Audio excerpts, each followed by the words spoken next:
Hi, before we get started with the episode, we just wanted to point you in the direction of the social accounts we've set up for the show to help you guys engage with us and communicate and get involved with our show. You can email us at can'tdisappointpodcast@gmail.com. Emailing us will really be the best way to talk to us directly and conversate with us on air during the show. Also, be sure to like You Can't Disappoint a Podcast on Facebook.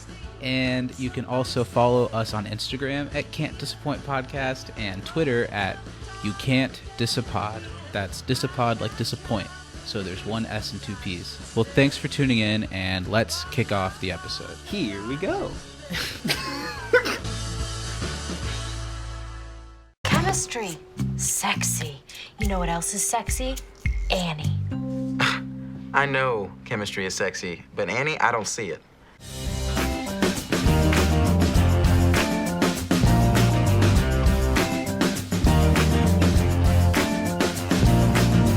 I'll let you say something first this time. All right. Hey, everybody, and welcome to You Can't Disappoint a Podcast. That was a mistake. No, keep going. I'm with you. I want to root for you. Make me want to root for you to do well. Take it away. Hello. I think that G Unit was an underutilized rap group in the early 2000s. Okay, here we go. Hi, welcome to You Can't Disappoint a Podcast. I'm your host, Joel McHale, and this is Card Sharks. Topical, right? Just to kick off the show, just thanks for listening. If you click play on this episode, thanks. It truly means a ton to both of us. Yeah, I feel like we're getting a little, group of croonies together that tend to watch this or listen to it or I'm sorry that he called taste it. That doesn't speak for me. But yeah, he's right. As much as I hate to say it, thanks for click and play. Whether you've listened to them all, whether this is your first one, and even if you're gonna press stop right now, thanks for checking us out. That's all. And also check out Communities on Twitter. Yeah, check out Communities and some of the other podcasts as well. We're a great big old family, and I'm excited about some perspective stuff that's coming up soon. Zach, you want to talk about any of that? Or is it all still under wraps? Is it hush hush? Do we have to keep things on the down low? Oh, what? You had stuff? We're supposed to. We have stuff. I thought you had.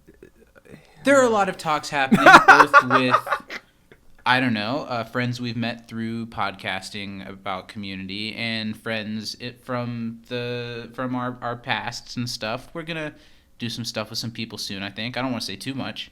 Yeah, Joel and Donald have been hitting our lines a lot, and we're just trying to make the space for them, but I just don't know what episode they'd really be good for. Suffocating us, yeah. Yeah, I don't want to, use them. I want to bring them in for an episode that they were really good in, and I'm waiting. Yes, I'm still waiting. So how are you this week? Good. This week seemed like it went by really fast. Yeah, it did. I kind of thought today was yesterday, or I don't know. I was thinking of when it was time to record the podcast, like today or yesterday. Yeah, and I sure didn't think it was today. Yeah. Yeah. I mean, I'm down. Yeah, but yeah, I guess. the week went We're by here. quickly. Yeah. We're here. Yeah. Yeah, it was a good week. Zach. Hey. What did you watch? Anything neat? What's I know Big Brother's going on. How's that going? Honestly, disappointingly. It's a lot of good returning players, but we're seeing... I'm not going to talk about it very long. We're seeing the same thing happen where there's like a big group of athletic white people, and so far the three people... Well, tonight the third person will be voted out as of recording. The three people getting voted out have been like fan favorite women. Oh, great. And all of the people that are being targeted next are all of the people of color in the house. Oh, good. And it's really disappointing, and the decisions have been disappointing, and you expect better, especially out of people who, I don't know what people like out of the show. Yeah, that sucks. Yeah, but in other news, I watched a really good movie this morning. Oh, what was it? I had kind of written off after hearing about it, and then I heard a lot of people say it was pretty good. Palm Springs on Hulu. It's an original. It has Andy Samberg and Kristen Milioti. Oh, was that okay, I have not seen it, but I have heard of its existence. It's really, really good. It's kind of like a play off of the whole Groundhog's Day, reliving the same day over and over again. But it had a really nice twist to it, and the two characters have a lot of chemistry together, and it was really funny. Like, I Wow. was really, really pleasantly surprised by it. I'll add that to my list of things to watch. I've also been going back through and watching AP Bio because the new season of it is coming out pretty soon. Which I thought that show got canceled. I'm glad it's still but going. it got canceled off of NBC, and now it's gonna have a third season on Peacock, their streaming service. Okay, cool. Yeah, and that I'm comes glad out 'cause I liked in a that couple show. weeks. I am really enjoying it this time going through it more than I remember the first time. It's really funny. That'd be one I definitely would be down to watch again. And that's it. Have you watched anything? I have actually. The various slice of life anime I've been going through aside, I watched a film by director Satoshi Kon, who is a pretty well-known Japanese filmmaker if you're into that sort of thing. But it was a movie called Perfect Blue, which is a big, big, big influence on the movie Black Swan. Oh, okay. And it's about a film like I have not seen. well, I haven't seen Black Swan either. I've seen parts of it, but I get the gist. Yeah. There's some pretty side-by-side comparable things in it. But the movie Perfect Blue is about like a girl group singer who leaves her like group to go pursue a career as an actress, and then like the role she takes on is like pretty adult, which is a big jump from Japan's idol culture, which you're supposed to be like the pristine little, untouched little figure. And so that kind of destroys that image, which causes some people to go crazy. But it's also like a very psychological thriller, so you can't tell whether she's like going crazy or like what is real, what she's filming, vis-a-vis the 4th season of BoJack Horseman. It was really good, really, really good. And That the sounds twist interesting. at the end, actually, like I did not see coming until like right before it was revealed, which is pretty good in a movie that came out in the 90s. That's so great because so I hate when people go into a movie like trying to figure out how it's going to end.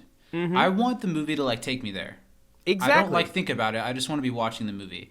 And because of that, if a movie ever like does something and I'm like, "Oh, so that's what's going to happen," because I'm not seeking that. Exactly. I am immediately disappointed because I want to be along for the ride. I want to be surprised. I don't want to know exactly how the movie is going to end when I Yeah. meet all the characters. I hate when you can tell right away, like, oh, well, that guy's clearly the bad, Yeah. So it was neat, really well done. The animation was neat on it.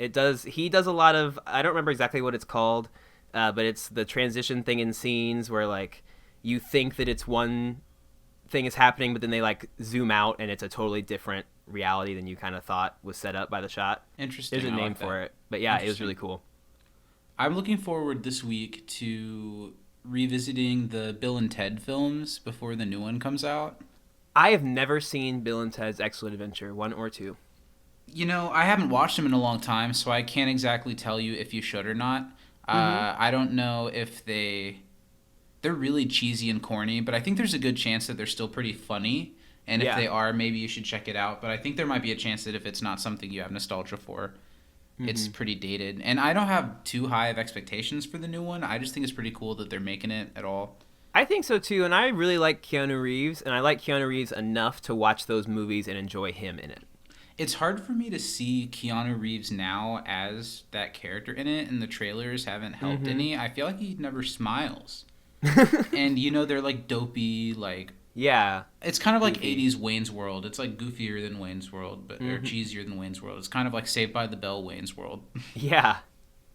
And looks it's hard funny, for me to see funny enough. him be like silly like that. I don't know. Yeah. He's so I serious. would place money, though, that the new Bill and Ted will be better than the newest Dumb and Dumber. I remember not caring for Dumb and Dumber 2, but I also don't really remember anything about it at all. The only thing I know about it is At that all. there was a Jennifer Lawrence scene cut out of it. Really? Why? Do you know why? I thought you told me that. I mean, I might have, but I think that I don't know whether she asked for them to not put it in or whether they were just like, this movie's bad enough, we're not going to do that. But I know that there was a scene with her in it that was cut. okay. Interesting. I'll have to look it up. If I did say that, I've definitely forgotten. Let's get into things. Yeah. What'd you think about this episode, Zach? Well, we'll get there. We're dipping our toe in. We're not taking the cannonball. So who's your MVP today, Zach? Who'd you? This week we're talking about episode 15 of season 1. We're really getting to the home stretch of the first season. Those big milestone episodes are getting closer and closer. Oh, yeah. Yeah, we're talking about Romantic Expressionism, which was directed by Joe Russo. It was written by Andrew Guest, who previously wrote Advanced Criminal Law, which was one of my favorite of those early episodes. Oh, yeah, and good one. in the future, he writes Messianic Myths and Ancient Peoples, which is the Abed Jesus movie episode. Ah. And he also wrote Advanced Dungeons and Dragons and half of the Season 2 Paintball. Love it. It originally aired February 4th, 2010. Nice. Before we talk about opinions, let's test our knowledge. Okay. I have 3 questions as per usual. I Who's do going as well. first this time? Why don't you go first? Okay, what part of Vaughn's body besides his nipples does Jeff say freaks him out? Ooh, I liked this line. I didn't use it as a question of my own, but Okay. I did take note that he was not a fan of Vaughn's feet. Yeah, that's exactly what it was. Yeah, I get that. Not my cup of tea either. Vaughn's feet. There's All right, isn't there like a website where you like rank people's feet? Is there like celebrity feet? I feel like there is. Ooh, that'd be interesting. I No, wonder. I Like, don't. who's I at do the not top. like the sound of that. Ooh. Well, I just want to know who's at the top. You know, are they going off of size, I shape? doubt What it. What is I don't- somebody who's really into feet like? Like, what is it about that makes a good foot? That's a good point because I don't know. I've just kind of assumed like if that's your thing, that's your thing. I mean, there Yeah. are like ugly feet and less ugly feet, I suppose. But like, I don't know. But like, there's got to be like a tier system. Like, if you see like Yeah. two I pairs feel of like feet in the front of you, ugly and you feet get to are choose. like a small minority of feet, and then the rest of them are more or less the same. Yeah. You'd hope. I don't know. Let's talk about something else. All right. What what does Vaughn say is the most important guitar chord, and what does it stand for? It's G. It stands for God, and that was the very first guitar chord I learned, and still one of the 4 or 5 that I know. Right? It is pretty important, depending on what It's a you're good playing, I one. suppose. Yeah. Mm-hmm. What are the examples of what Vaughn feels more connected to in the universe by everything being his bro? Oh my God. I think it was Eagles, Yeah. hats, Mm-hmm. and was the last one rocks? Perfect. 2 for 2. Oh, nice. Hey, I gotta redeem myself for last week. Last week I missed every single question. Okay, here's one for you. What actor played Kickpuncher? Like in real life? They say the actor in the show who played Oh, Kickpuncher. I do not know this one. You have any I missed it. guesses? I really don't. I think the actor's first name is Derek, they mentioned in the commentary, but I do not know the actor in the universe's name. No. Well, that would be esteemed actor Don the Demon Donaldson. I don't remember that, huh? That's Good on you. Thank you. My last one for you. In what film did Tom Selleck fight mechanical spiders / did Pierce's brother tragically die on the set of? Okay. Was it called Runaway? It absolutely was. 3 for 3. Bwah, bwah, Hell bwah, yeah. bwah. I like Tom Selleck. Killed him. Okay. What year does Kickpuncher take place? In a world Oh, man. ravaged by war. Because the joke was like, oh, I must have missed that. Mm-hmm.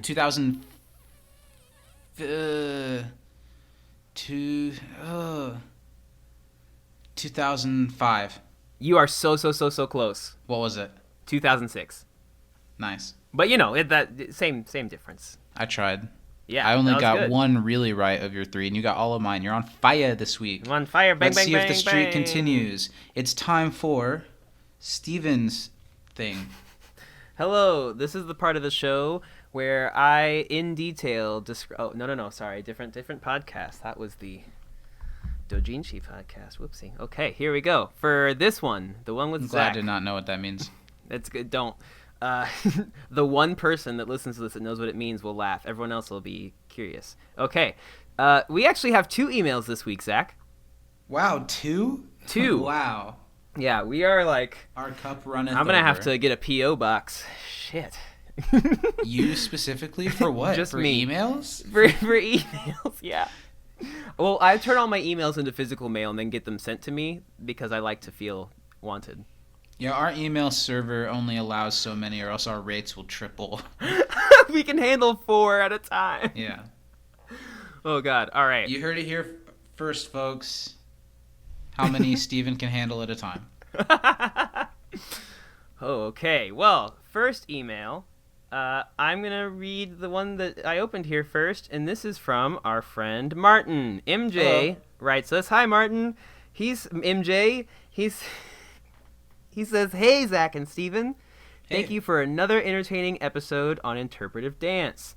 I loved hearing Steven's thoughts on being a male dancer and how it informed his viewing of the episode. I'm also excited that y'all are planning on getting guests to join you on the podcast. Looking forward to that. Yeah, us too. I think it'll Steven's be fun. a dancer? I don't think... of the exotic variety. Oh, okay. I would not pay for that, and I do not support it, but live your truth. Well, you know what? 4 people on OnlyFans feel very differently. Well, when you said it as one of the free ones, a couple people are going to bite. Well, you'd be surprised how many disliked it. Hope y'all don't mind if I own up on doing these little trivia rounds for y'all regularly. It's a way for me to help you guys round out your episodes while trying to give you talking points. We are all for the trivia. Keep sending it. I don't know. I really mind people interacting with our show on a regular basis and enjoying it and engaging with it. Yeah, just wait till we start recording like 3 weeks in advance and no one can email us shit. Why would we do that? So that no one can interact. Oh, okay. Okay, so let's do like 4 today? Yeah. Okay. It's like watching an American Idol rerun. It's great. Okay. I'm sorry, do you remember when American Idol used to get 2 nights a week? Yeah, I think if it's still on, it still does. Oh, really? Good for them. I think so. Well, at least like at the point of the season when it's performance show and then results show. Anyway. Gotcha. Was that one of Martin's questions? Did we get it? That was exactly it. All right, here we go. MJ's trivia round, week number 3. Here we go.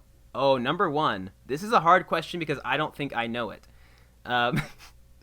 Pierce's assertion that he's younger than Abed, Troy, and Shirley put together is correct. True or false? Is Pierce really younger than the 3 of them put together? Well, I feel like Abed isn't, and Shirley to an extent are of indeterminate age. Mm-hmm. We know that Troy would probably be 18 because 18, Annie 19, is. Yeah. We know Shirley's roughly the same age as Jeff. And we know Jeff is younger than 40. Why don't we say 35-ish? Yeah. So there's... And I would say Abed is somewhere in between Britta and Troy, so he's probably, what, 22? 21? Yeah, he'd be younger than that. Because how long has Abed MJ, been you're there? going to make me get out my protractor on this one, aren't you? Here we go. He said bonus points if we show our work. I hate math. Okay, so we said 18. We're going to call Shirley 35. We're going to call Abed how old? 19 or 20. What are you thinking? I think he's older than that. Okay. So then like 22. Yeah. Is where I would put him. I'll agree with 22. So that would make Pierce 75, which he's not. In season 2 or 3, when there's the school election, we learned that he's 66. Yep. So this season he'd be like 65, 64. Okay. So once I've edited out how embarrassingly long it took us to get to that. Ding! Next one. Big brain energy. False. He is not younger than their age. Except true, he is younger than their age. Fix that in post. All right.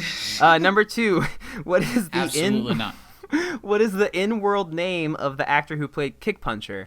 Well, MJ, we did that one, and his name is Don the Demon Donaldson.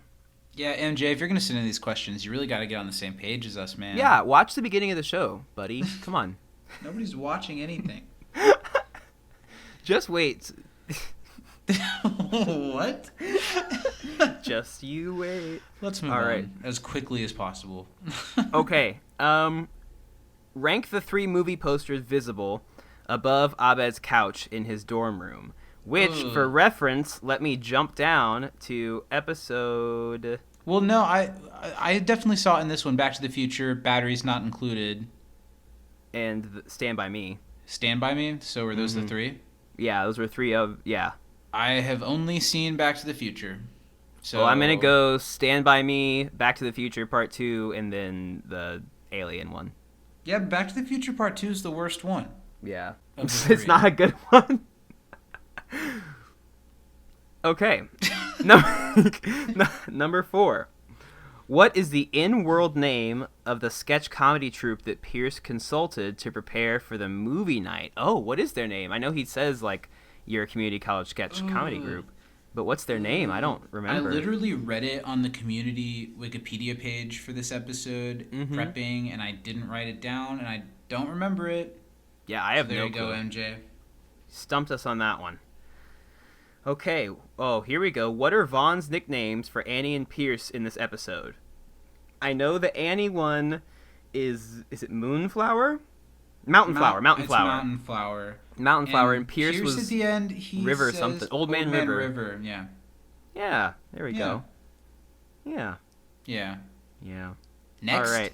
What TV series did Troy mention when he was coming on to Annie? It's a show that I didn't pick up on the reference at all until they mentioned it in the commentary. It's like Red Door something. The shoe... Or Red Shoe. The butt stuff joke. Yeah, it's a show that was like softcore porn, like on Cinemax. Really? Yeah. Wow. Yeah, I've never seen that one. Do you have Red Cinemax Shoe growing Diaries. up? I had Cinemax for a very short amount of time, but what Was it a seeing, good time? It was not. No. When I had for a good time was Showtime, which at night had a show that I was like, oh, but I didn't quite have the full on softcore Cinemax accidental channel change. Next. Let's talk about feet again. Number 7. Which of these pairs did not look at each other during the sexual prospect table scene? Okay, here are the choices. Which one did not look at each other? Oh, multiple choice. Okay. Britta and Troy. Okay. Annie and Pierce. Okay. Shirley and Troy. Or Jeff and Abed. I'm pretty certain about this one. Is it Annie and Pierce? I was thinking it was Britta and Troy. Or it was the first one, Britta and Troy. Yeah, I think it's Britta and Troy. If you're confident, I'm willing to lock that in. Because I'm pretty sure that Pierce looked at Annie, and then Annie looked away. Gross. We'll talk about that scene when we get there. Maybe. We'll see. Yeah, honestly. 8. Here we go. Oh, this is a tough one. And we won't be able to fact check this until the very end. But how many characters did Abed play in the Kickpuncher parody / homage in Tag? I wasn't a fan of that, but he definitely plays the love interest in Punch Kicker. And I know he plays at least one more. A series of foes in the beginning. Yeah, so maybe I guess like 4 or 5. I think it might even be more than that. Woof. I think it's something in the ballpark of 8. Wow. But all right, so you're going with 8. Yeah, I'm going to go with what my 5. heart is saying. We'll count. We'll count at the end, but no, we won't. We'll forget. We've not once remembered We've never to check. done it. We Martin, love the sounds of our own voices too much. And can then you MJ also says, send us "Stay an Megadope." email as we finish the show to remind us to go back. He really is gonna need to. You gotta start paying this guy. Yeah. He says, "Stay Megadope." Don't say anything about it though. MJ. Man. Be Yeah, cool. keep it We on don't the low. have cash. We pay you in promotion. Everyone, go find MJ. Just Find him. Yeah, he's out there Give him somewhere. a what's up. Yeah, you guys can Track him find down. Internet, do your Someone's thing. gotta know where he's at. All right, that's email number 1. We have a second email this week. That was funny. I don't With know more why I thought that questions. was so funny. It was Okay. good. All right, this one is from Danny. Hi, Danny. The returning says- champion. Yeah. Back to defend her title against the know. newcomer. Let's see if she takes it any easier on us question-wise, because Okay. she usually, Yeah, hers makes are us tough. feel real bad about ourselves. Okay, hey, Steven and Zach. Hope not y'all that are hard having to a great do that. day. She said, I literally set a reminder to send my questions so I wouldn't miss it like the past few weeks. Here it goes. That's Well, we sweet. appreciate it, right? All right. Oh, God. On the window of the study room, there's a sign that says, Group Study Room blank. Group study room F. F. Okay. I It thought it was always gonna be, says that. occupied That's or the something. That's the there are several group study rooms, and the one that they use is group study room F. Okay. All right. What's the first joke Troy makes about the movie? So, I don't know if that's when I have to Abed think first about it. introduces the movie, because he's like, that's going to be bad. But then, like, when the movie starts... Does that sound like a joke to you? That's No. gonna be bad. What's the punchline there? I'm not sure exactly what it is, Danny. Yeah, I don't know. I feel like you know. I feel like you know we don't know. Yeah, right. Just waiting for us to It's fail. just harsh. Hey, but here's one we'll get. What are the Okay. 3 examples of bros that Vaughn gives? There you go. We've got your Eagles, we've got your rocks, and we've got your hats. All the classic bros. All the bros. All right. Okay. Huh. Okay. What's the name of the building behind Vaughn when he's serenading Annie? And what object is Abed holding in his hand? Oh, shoot. The building behind the study group is Borchert Hall. But what did Abed have? Yeah, I think it's a negative for me on both of them, Danny. Yeah. I'm going to hold that L. So let's try and remember to look at that as well. Can't wait to hear this one. Big hugs from Mexico. Thanks, Danny. Well, thanks, Danny, for stumping us once again. I didn't know. Does Danny live in Mexico? That's awesome. Yeah. Because you guys are friends, right? Yeah. So how do you know each other? We both are dancers up here. She's just in Mexico at the moment. Oh. Yeah. Okay. I'll cut that. It's okay. Yeah, she's like stuck down there for a while. Well, ni hao to you there as well. I'll cut all that. Ohio! Arigato! Did you say Ohio? Yeah. Anyway, is that it? Is that all we got this week? Yeah, those are our emails. Thanks, guys, for writing in. You guys really showed us the what for. All of me and Steven's questions are like, what is Jeff's last name? Right? What's the name of the school? And we still get them wrong sometimes. What number episode was this? Like, we're on Blue's Clues, and they're on Are You Smarter Than a Fifth Grader? And I really... That's the second week in a row you've compared our listeners to Are You Smarter Than a Fifth Grader? Well, because I think it's because I don't do very well at that show. Oh, how many times have you been on that one? Well, I was a third grader a couple years ago, and they kicked me off. All right, for so getting questions this wrong. episode, what did you think of it as a whole? In all honesty, this was Yeah. not one of my favorite episodes. I don't disagree with you, but the more I watched of it today and kind of sat with it, it's a very light episode as far as there aren't a lot of things in this where I'm going to think, oh, it's the one where this happens, and that's great. I love that one. But there are a lot of really good moments and a lot of, like, important to the show moments that I didn't know were in this one. Mm-hmm. It is a little bit of a mixed bag. I don't think it's bottom tier, but it's lower half of the middle tier so far. Yeah, I agree. I honestly, parts in this are some of my least favorite of the season so far, but I really enjoy a lot of this episode. There's not a ton to unpack in this one. No. And that's okay. I feel like this episode's really sweet, and it's really winning on a character level for the most part.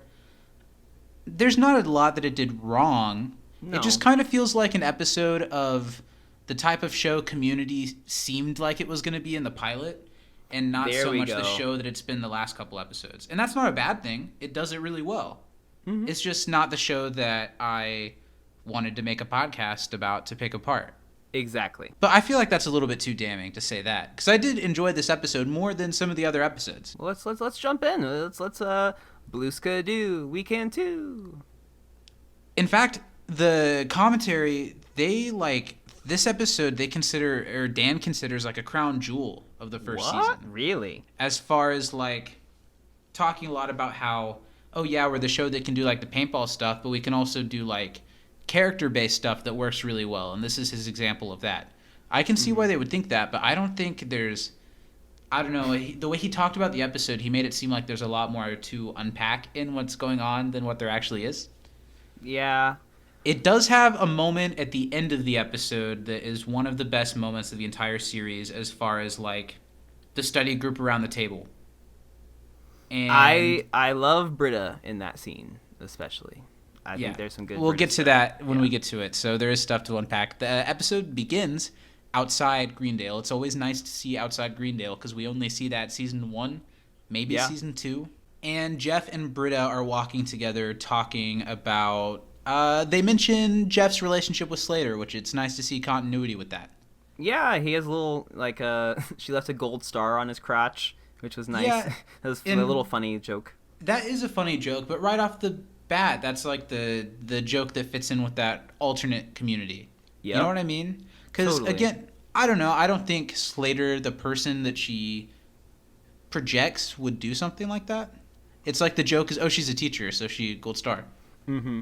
Because what college professor... She's a statistics professor. Does she put gold stars? At Greendale? Maybe. But I did think that joke was a little funny. His shirt's still untucked, so they probably just banged. Jeff says something nice when he says that it's nice to have a girlfriend who has a good sense of humor and who recognizes good work. That's a funny line. Yeah. I don't dislike Jeff in this episode at all, really. I was going to say Jeff takes a step down in the ranks for me a little bit in this one. I think a couple things that he says. Nothing major, but yeah, a couple of things that he says. And I don't know, we won't get into it yet because right now we're just at the tip of the iceberg. Jeff stops Britta because he sees Annie talking to Vaughn, who, if this episode wasn't one of my favorites, I'm very glad that it at least gave us another half hour with Vaughn. I love Vaughn. Every time I get Vaughn, I'm happy. Vaughn is like season 1 of Community incarnate. He really is. Getting rid of Britta. The show did a lot of these original songs, many of them Vaughn in the first season. Not exactly something that continued at the level it does in this season in the future. They have songs and episodes that call for it, but it used to be like pretty often. There's been a song in, I mean, I don't want to quite say most, but a lot of the season 1 episodes so far. Several. Yeah. If not a song sung, a song like featured, and that's not something they do in later seasons. That might be a budget thing, though. Yeah. Vaughn and Annie are talking outside. Vaughn's sitting on like a dog bed that he seems to have brought from home to sit on campus, and he's teaching Annie about the G chord, which, man, that's so... I don't think Vaughn is in any way douchey, but that's so like douchey guy with an acoustic guitar trying to hit on a girl. Oh, it totally is. It's like, but this chord. Let me show you where to put your fingers, babe. Yeah. Yeah. That's worked for me so many times. I'm sure. That's how I got Steven to do this podcast. That's actually exactly how he got me to do the podcast. He showed up in Chicago with a guitar and sat me down. Let me show you where to put your fingers, babe. And then when he got him, I was like, community podcast, you and me. It was like that scene from Ghost with the pottery, but it was a guitar, and neither of us were Patrick Swayze. Jeff is immediately concerned that Annie is being acquainted with Vaughn, and his motives in this episode are a little bit questionable to me. Mm-hmm. And there are a couple of ways it could go. When he sees Vaughn and Annie, his first instinct is to block Britta because Vaughn's her ex. Yeah. Which is nice. The other thought is that Vaughn is this older, to be feared, predatorial man, which I don't believe he is. I believe he's about as sweet and wholesome as Professor Whitman. You know, he's about as kind as it gets and good-natured as it gets. Yeah. And so that's not a good angle. And the other angle is that he is the older, predatorial, creepy man that has eyes for Annie and doesn't like seeing this. And I think that the first time I watched the episode today... We'll unpack that as it unfolds, but... Yeah. Yeah. I think that, like, on first glance, at least, regardless, it looks like Jeff has good intentions, right? Like you said, he covers Britta, kind of moves her out of the way. He's like, Annie's only 18, blah, blah, blah. Yeah. Blah, blah, blah. Blah, blah, blah. I don't know. I feel like his first go-to is, why is Annie talking to him? I don't know. Mm-hmm. They keep talking. They're talking about how G stands for God in the G chord, but not like a Bible God because Vaughn thinks God is everywhere. Yeah. And Annie is so like... Annie acts the most like an 18-year-old she ever has in this episode. Definitely. And I'm sure it's because the episode kind of hinges on that to some regards, because she just kind of like plays with her backpack straps and says, "You're complicated," to Vaughn. Yeah. Which he truly isn't. No, not at all. And he even pulls out the next move in the guy with the acoustic guitar when he strums a chord and kind of puts together a tune saying her name, "Where are you going today?" But it's kind of cute. I think that Vaughn playing just about anything on the guitar would have an effect. He's just got that charm about him. we misspoke the previous week. I feel like number 1 on attractive Greendale students list has to be Vaughn. It might be Vaughn, but think of his nipples. Everyone makes fun of that, but I think that's just mostly like the study group because like he was an outsider. Think about the dean making these lists. That's true. Who knows what the dean would like? Maybe it'd be more similar to a Dalmatian. So I'm just saying that Vaughn is so nice and kind and attractive. It's true. He's truly got it all, and it's very clear why Annie is like smitten, like that kind of schoolgirl, like giggly crush when he talks to you, Yeah.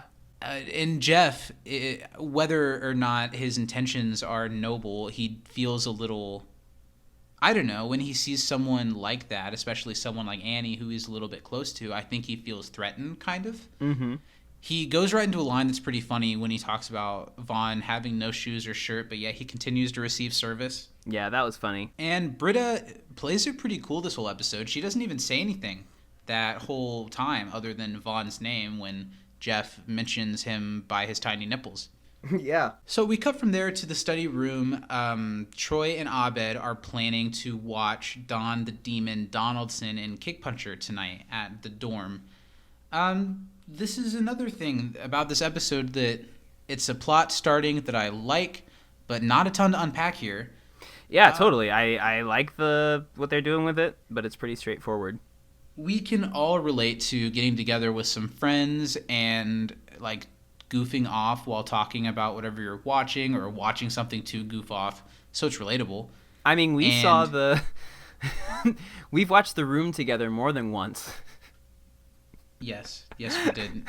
And I don't know, and what we're doing right here is a few shades away from it, Yeah. So it's totally relatable, and it makes for a funny subplot that, again, and maybe I'll sound like a broken record and say this a million times, it feels like that other Community. It feels like a really silly, funny, but slight subplot that just kind of puts a handful of characters in the same room and lets them sit on a couch and make jokes, like a lot of sitcoms do. That's quite literally what it is. That's absolutely right. And they kind of find a way to like, okay, this person's here too. Like very much that, like you said, the Community that we kind of see in the pilot, but also very just kind of sitcom-y in that time as well. Yeah, and I can't stress enough that I don't mean that in a bad way at all. It's just like, even though I kind of like in season 1 when it's a little more low-key than the later seasons are, this episode in particular doesn't feel like the same show as those later episodes. No. When some of these other more grounded episodes feel removed from it a little, but they still feel the same. Troy and Abed are talking about how they're watching the movie The Apartment. They do the handshake for the first time, the high five handshake. Is that the first time? I believe so. Wow. And Steven and I's friendship for a very long time has usually, I don't know, we greet each other and say goodbye to each other, typically with that handshake. Yeah, for years now. Yeah, probably 6 years or more. I'd say that sounds about correct to me. Yeah. And Wow. now we do a community podcast together. It truly makes so much sense. Yeah. We, if we could go back and tell those little kids now. Shirley's intrigued that they're watching bad movies to make fun of them. She's like, usually if a movie's bad, I just turn it off. And Pierce is like, oh, you don't want to invite someone lame. But Shirley, like, I don't know. Abed is down for Shirley to come, and Shirley's like, it sounds college-y. I'll try it out. And I think that's kind of sweet. I do too, because Shirley, as much as Pierce is trying to get that college experience, so is Shirley. Yeah. That's a big part of the reason she's, a part of this group. Well, unlike Pierce, Shirley's conflicts in life are very present and now. So having this experience is meaningful. Pierce has been circling the drain of Greendale for a while. Yeah. If he's just seeking out that college experience, it's not like a mid or end life crisis. It's a bad habit that he can't break. Yeah. That's a good point. And he invites himself. He says you wouldn't want to invite the housewife, but he invites himself. What time do you want us to be there? Abed has some good moments in here when Pierce is being awkward and he has to react to it, but can't react to it like low key. Yeah. His eyes just get really wide and he looks at Troy. And Troy's like, Pierce, you don't want to watch a cyborg movie in Abed's dorm. You want to lay in your twin bed and think about what you used to be. which is funny. You think I'm too old to make monkey shines at the picture show? Oof, at the and that's when we show. get that younger than the three of you put together line. Pierce like needs to be included, and no one's really nice enough to tell him, no, we don't want you to come. Yeah. That's about where it leaves right now. Annie is arriving to the study room and kind of waits back until Jeff and Britta get there because Annie wants to talk to Britta about the whole Vaughn situation. Jeff walks into the study room, leaving the two of them. I thought this scene between Annie and Britta right here was one of the better scenes in the episode. I do too. For a couple of reasons. I think, I don't know, sometimes this shows, and we've spoken on it, and we're not the people who should speak on it, but I think sometimes this show's female voice is a little off or forced. Yeah. And this was a good moment of just two female character friends interacting with each other, and it felt natural, and that was nice. Yeah, and I think it was the appropriate amount of awkward, especially for Britta, right? Because she's like, oh, I'd have to be a villain to not be okay with it, because Annie's like, hey, I kind of like him, we're not doing anything, don't worry, we're not doing anything, but I just kind of, she's kind of awkward about it too. But it's cute how kind of flustered Annie gets. And Britta does play it really cool, even if it does bug her here. She doesn't show it at all. She plays it really cool, and she says the right thing. Yeah, and she kind of casually asks about Troy, because she's like, oh, well, I thought that you were into Troy, so why are you worried about, which is kind of a little hint at how she's feeling, but she does it in a way that seems more like she's just a friend asking Annie as opposed to somebody who's actually worried about Vaughn. Right. She doesn't want to be a villain. After Annie tells her that she's the coolest girl she's ever met, I love Britta's fivesies that turns into a snake. A snake? It's quite definitely my favorite Britta Perry moment to date. That feels like Britta. And That's a lot of so time Britta. so far, it hasn't. Britta hasn't felt like a bunch of a character. That's Britta right there. It was great. I think if nothing else, this episode, I was happy to see Britta being the Britta that I love, which is more so the season 2 and 3 Britta. I agree with you completely. Mm-hmm. Annie's reaction is funny, too, after Britta turns it into a snake. She's just like, oh, cool, and then turns away. Steven, I feel like we're already 2.5-ish minutes into the episode, and we've been recording for 45. But it can't not be mentioned that you and I have quite literally had this same exact situation. We have had this exact same situation, exact same conversation. The semantics were a little bit different. A little bit. I think that... I don't know. Who should tell this story? Do you want to tell this story? What? Okay. You can start the story. I can fill in blanks. There's not a lot to it, but no. Basically, the girl who I am in a relationship with, we lived together, we've been together for 2.5 years at this point, was Steven's girlfriend for a period of time in high school. It's true. And Steven and I have been great friends since high school, like when they were dating. Yeah. And I didn't really know her then. And several years after high school and college, we became acquainted with each other, and now we've been together for a long time. Yeah. And I had to sit Steven down and tell him that I had seen her for the first time and that I wanted to go forward with it, but I didn't want to break any friend barrier, I wanted to have a conversation with him about it. Yeah, and it was totally fine, we talked about it, and after I cried never for a few ever hours. Again. Yeah. It's so crazy how we're able to record this podcast without actually speaking to each other. But yeah, it had been years after, and she and I were, kind of friends at the time, and all good. And I'm just happy that they're happy, and And you're always invited to join at any time. Well, and me and Zach's mom are very happy, wide and open. I figured the least I could do. But yeah, I more than anything, I think it's a really funny, shade of our friendship. It is. I love being able to be like, yeah, that's my friend Steve, and we dated the same girl. Because I think it's funny how not a big deal it has Exactly. ever been. That is funny. Okay. I just couldn't help but bring it up. No, we are Annie and Britta. Yeah, and that would make me Annie. Mm-hmm. And I'm you, fine Britta. being Britta. I'm fine with you being Britta. Hey. Okay, so we get a little blurb of the theme song, and after that, we are in the cafeteria. And Jeff is texting, as always. This is one of the first establishing shots of him just texting into the abyss on his phone. Britta walks up to him, and she's gonna kind of spill the beans that she's just like they're for real. Yeah, they're for real, and she's kind of, I think, putting out feelers to see how Jeff's gonna react to this, because she wants to react a certain way to it, or at least wants to feel rectified in like someone else giving off that energy. Jeff is on the angle of like Annie is this kid and they're her Greendale parents, which puts his relationship with both Britta and Annie in weird places. Yeah, it does. And he says we've got to like put a stop to this. And Britta knows that Vaughn's not that bad. Vaughn's pretty harmless.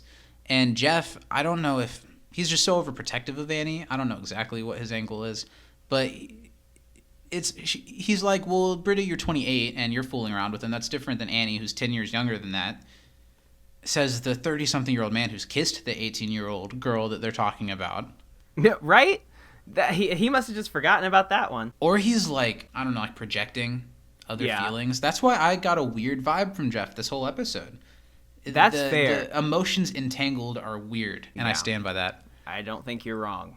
Yeah, there's a pretty funny interaction where, Jeff's saying, like, this is a bad slope, and it all starts with Vaughn, and he brings up that's going to be the segue to her being married to Starburns. And then we go to where they're staring at Starburns and giving him a hard time. And I thought it was really funny that Starburns catches Jeff staring at him and says to the people that he's sitting with, like, oh, that guy, yeah, he's a douchebag. Because he's totally being one. Yeah, Jeff is. He's sitting over there making fun of Starburns, who's not doing anything to anybody. I always love the jokes when we get to see what the study group is like to other people and how it's pretty bad most of the time. Yeah, everyone hates them. It's different from the gang, where it's like so obvious that they're bad people. The gang meaning the group on It's Always Sunny in Philadelphia. Whereas the study group, I don't know, they're not inherently bad people. They just, I don't know what it is. They just bounce off each other in a certain way. Well, yeah, and I think another issue is that the gang doesn't, as delusional as they are, they don't actually think that they're good people. Whereas the study group, they are like righteous. I think It's Always Sunny. They think that they're good people. They think they're the best. That's true. They think they're above it. But the show is in no way portraying them as good people. Mm-hmm. The show kind of has its foot in both sides. Yeah. So we cut to Abed's dorm room, and they're there to watch the movie, and we've got to talk about Chang is there. Chang is there in a tux. He's wearing a tux. Clearly none of my plans fell through, he says. It's weird that Chang's here at this point in the show. It is. Yes. He's just kind of there. They give that small explanation. There's no like, oh yeah, we invited Chang, or like, oh, he's kind of cool. It's so far they've all not liked him, and he's been a bad teacher. It's just like they needed to put Chang in an episode. Dan did mention on the commentary that after a while they had trouble coming up with more scenes of him in front of the classroom, which makes sense. And he's like, I know those are some of the funniest scenes in the series, but when you've done a couple of them, it's hard to keep coming up with them. And I feel like that's probably true. But this was not a great way to shoehorn him in.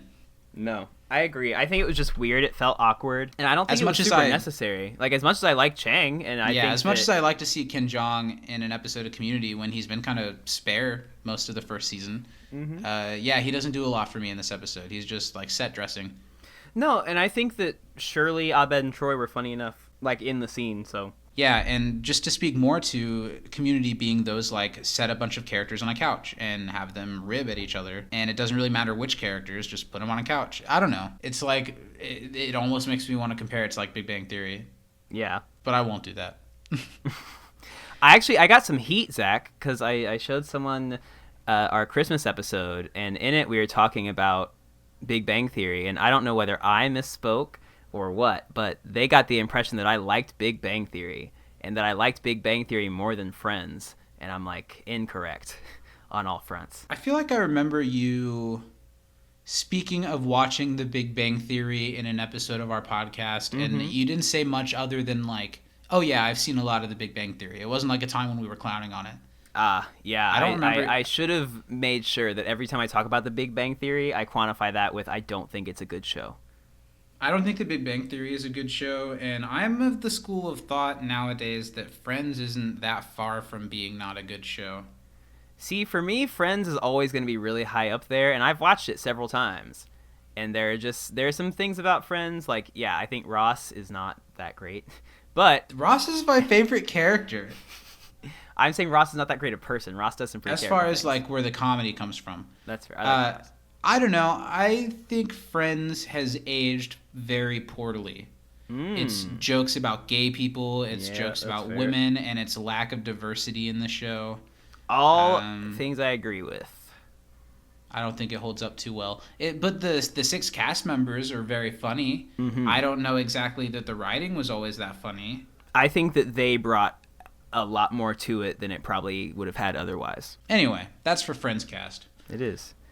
They're all getting ready to start the movie, and Pierce is like, well, Shirley, if you want us to wait a second so you can make some drinks for us. And Shirley has a cold, like, you're going to be waiting a long-ass time. I really liked that Shirley line. I liked that they went as far as showing the FBI warning on the movie that they're watching. And Troy's first joke, I suppose, was about the FBI warning. It's like, oh, FBI warning, I'm so scared.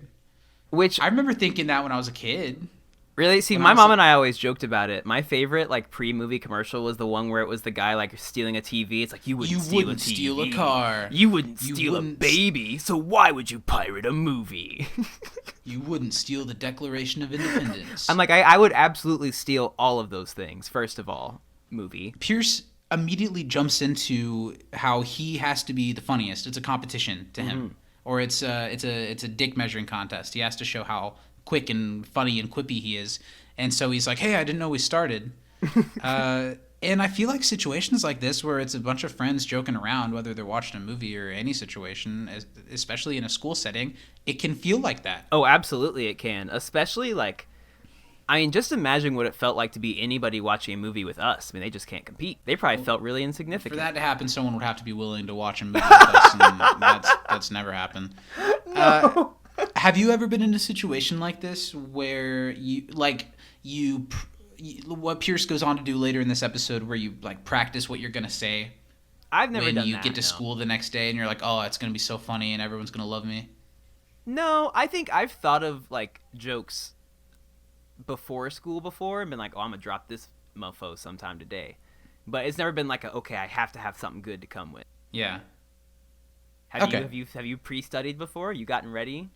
I don't know. I don't think I do it so much now. I pretty much just do it when we record this show. I feel like in school, to an extent, I kind of put myself out as like a character a little bit, or like the way I presented myself is a little bit different. So I might have done it a little bit, but I don't think it was. I think it was similar to you too, where I just like thought of bits.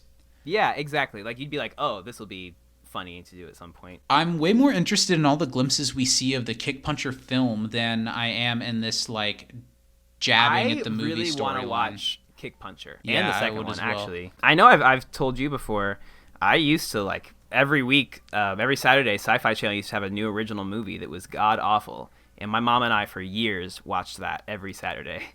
Well, if you put out a movie every week, your track record probably isn't going to be that strong. When you have the same release schedule as South Park, it's kind of hard. All right, so let's talk about Mega Dope. The drug that is mentioned in Kickpuncher. It gets you mega high. It appears it's very clear that Kickpuncher is RoboCop. Yeah. Even though it seems like Kickpuncher doesn't have any type of police officer authority, but he's still like cracking down on drug dealers on the street. Well, he is the law. Well, he has to go after all the scavengers, drug dealers, and terrorists that have ravaged the planet. So he's a vigilante. He's more like Batman in moral code than RoboCop. Yeah, true. Shirley needs some mega dope to get her through the movie. She gets a jab. I love that Shirley's one of the guys.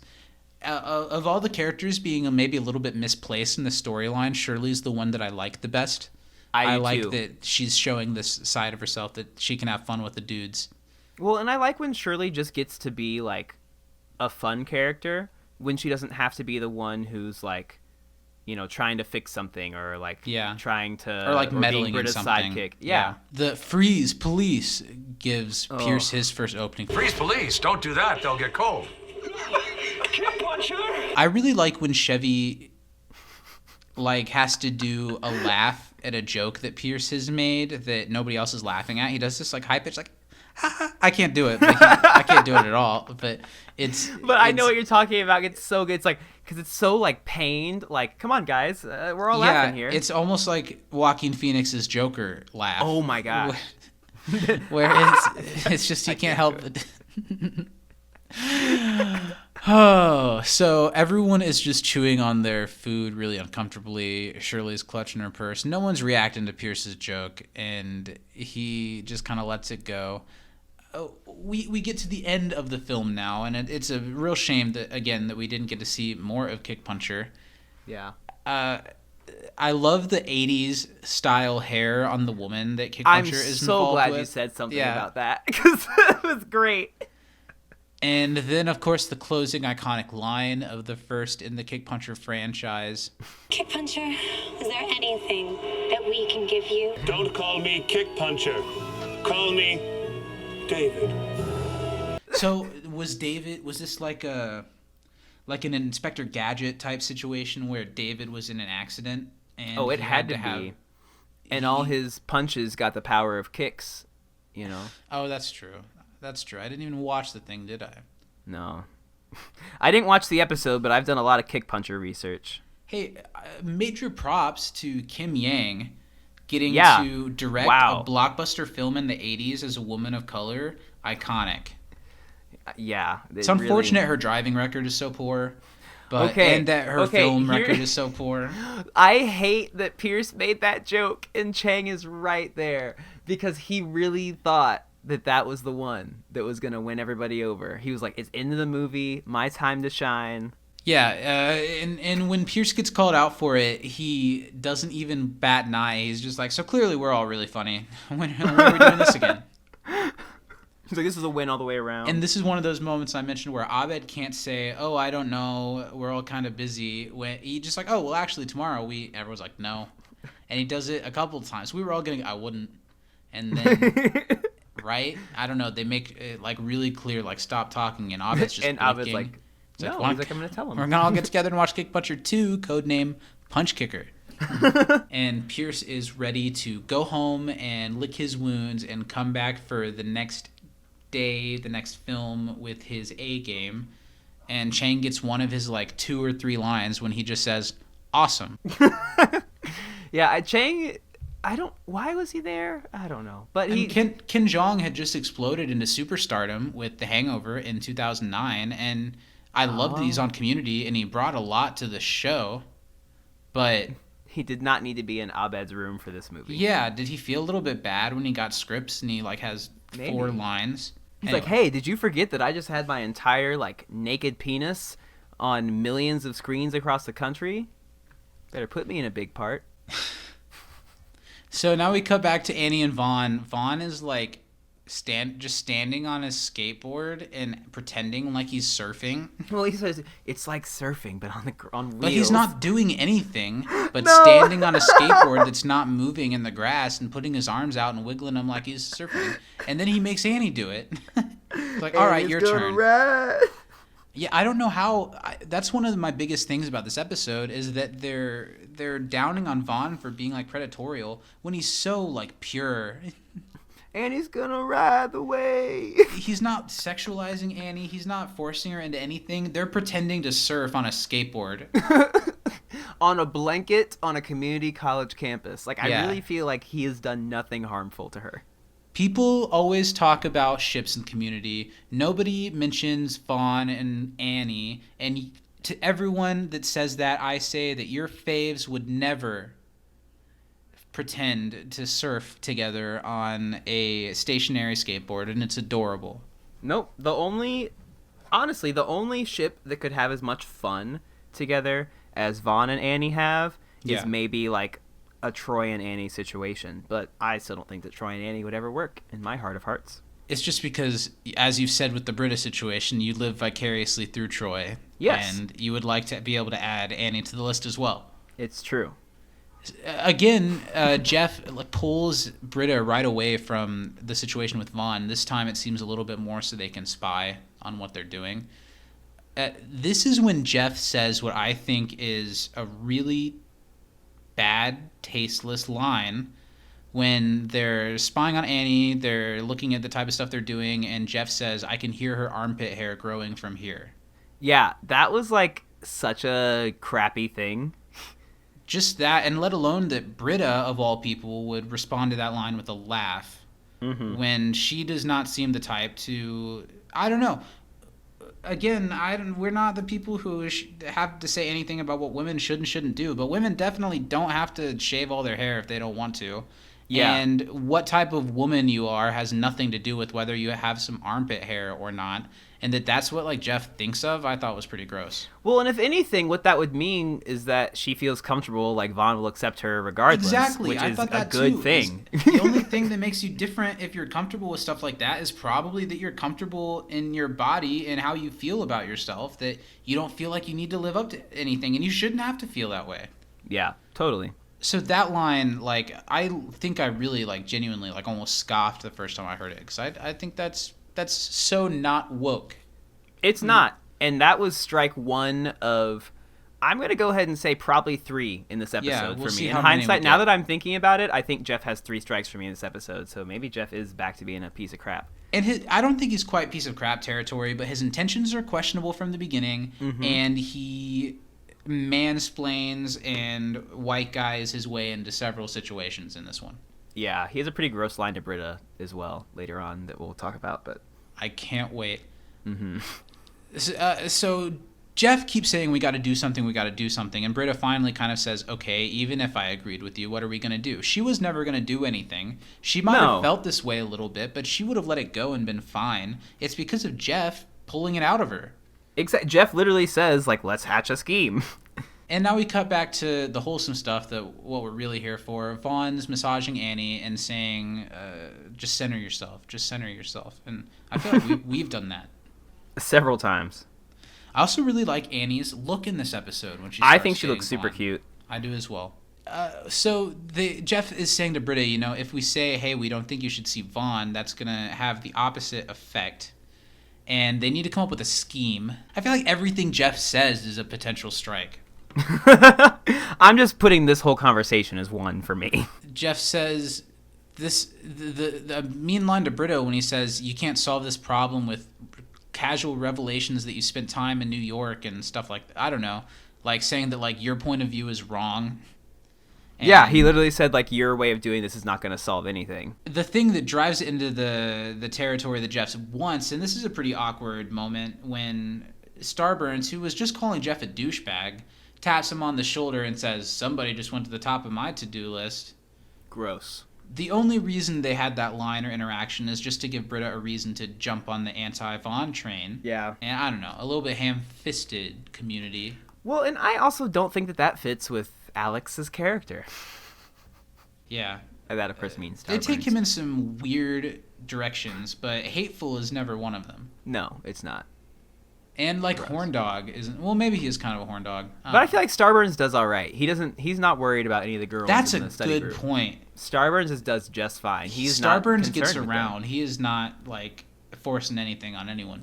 No. We're in the study room. Several of the people are sitting at the table, and Jeff and Britta are literally on the outside of the see-through window and blinds and stuff, like peering in, talking about Troy, who is studying, that they're going to try to manipulate the situation into making Troy and Annie get together, not because they think they're good for each other or really have something, but just to get Vaughn out of the picture. I don't know. Which is so wrong for so many reasons, because Troy doesn't feel that way about Annie.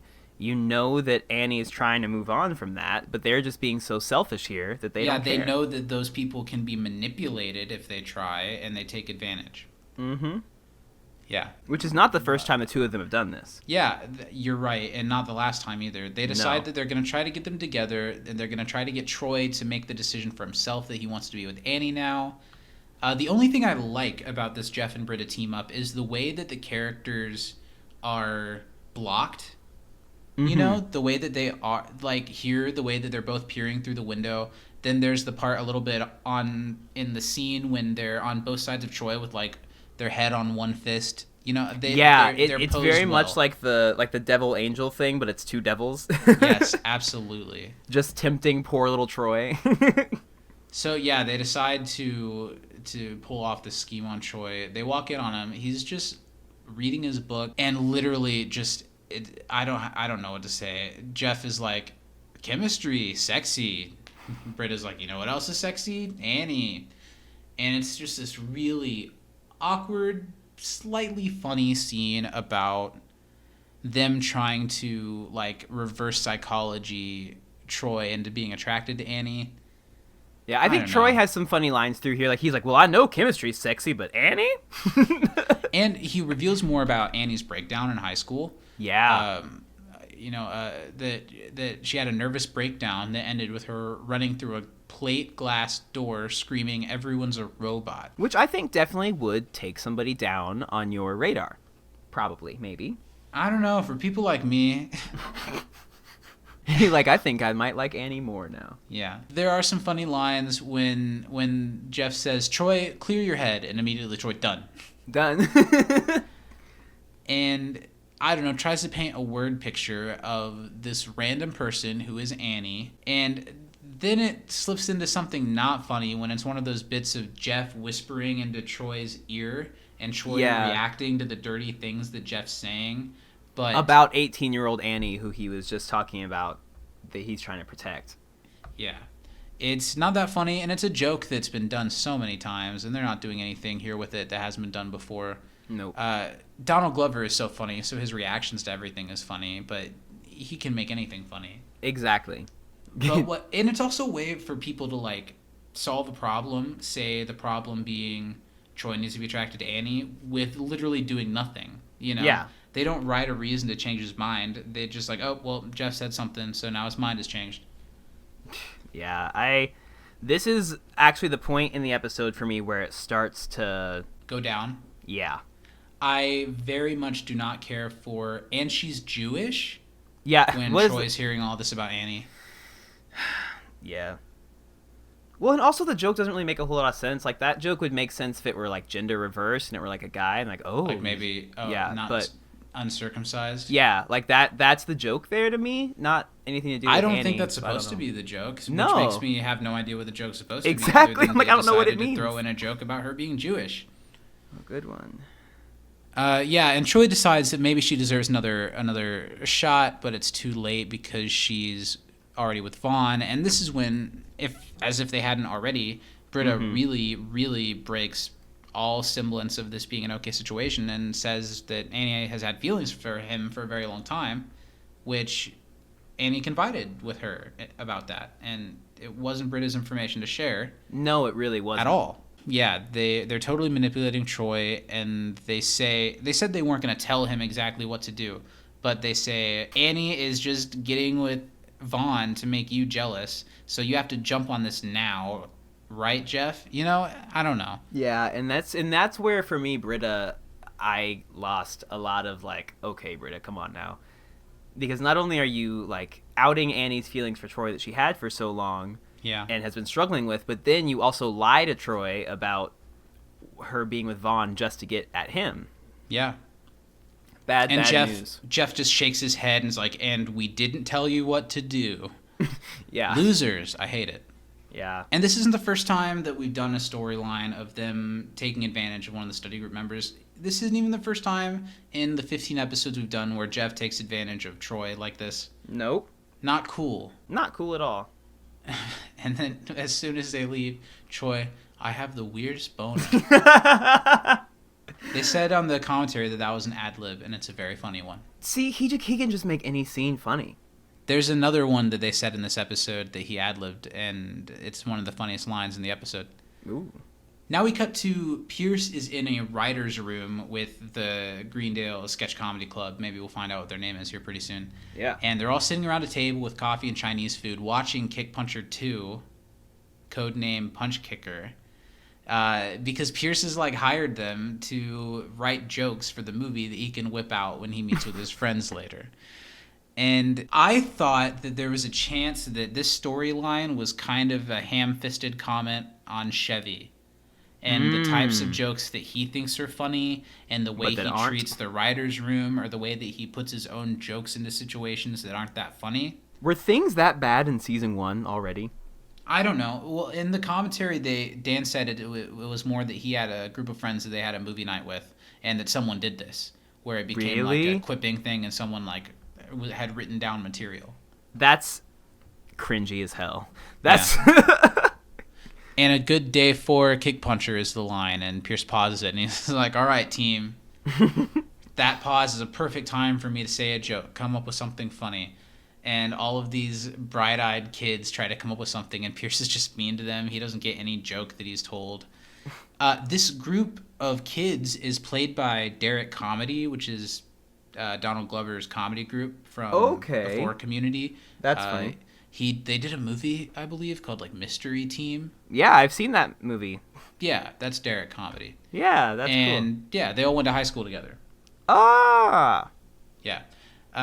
So it's cool that they got little cameos in this. Another thing that I have to call out, which I don't have a lot to say commentary-wise on this scene of what they're saying. Pierce is looking for the right joke. There's a pretty funny joke on how the sketch comedy team kind of put together that Pierce doesn't get any of the jokes that they're trying to put together cleverly, so they just figure out the low-hanging fruit that he likes and make comments on those, and then he's immediately won over by them. Yeah. Like, he really likes gay jokes. It's really funny because they're looking at this movie and trying to come up with jokes, and behind Pierce, written on the chalkboard, is the Dan Harmon story circle. Oh, really? Yeah. That's funny. So it's like they're using the story circle to go through it. So instead of diving through the scene anymore, other than the line where we find out that Pierce had some bad blood with his third wife's therapist. Yeah, therapist. That was the biracial one, right? Mm-hmm, it was. Let's take a walk through the Dan Harmon story circle. Just quickly. Okay. There's 8 steps to it, and this is what Dan Harmon says he uses for every story he tells. Every character goes through this circle in every episode of every show that he does. He even uses this for every joke when he's writing something. The story circle is 1. A character is in a zone of comfort. 2. But they want something. 3. They enter an unfamiliar situation. 4. They adapt to it. 5. They get what they wanted. 6. They pay a heavy price for it. 7. They return to their familiar situation. 8. Having changed. Yep. And that's like the hero's journey, like just written down to a formula, to a T.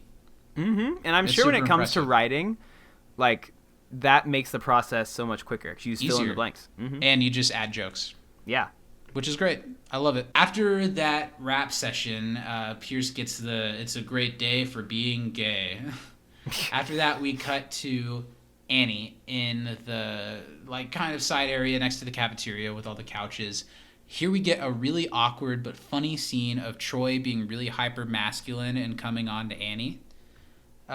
Here's what I'm conflicted with, because I love Troy so much that I don't dislike Troy in this scene. I mean, I get that it's like not good and he's kind of being like, but Troy is, but at the same time, Troy is not like ill-intentioned here. This is just what he knows. Not that that's right. I think that's exactly what it is. I don't know. I think he in high school is used to being given what he wants. Yeah, he's like, oh, this girl likes me. I know that. I'll just go up and put my arm around her, and now we're dating.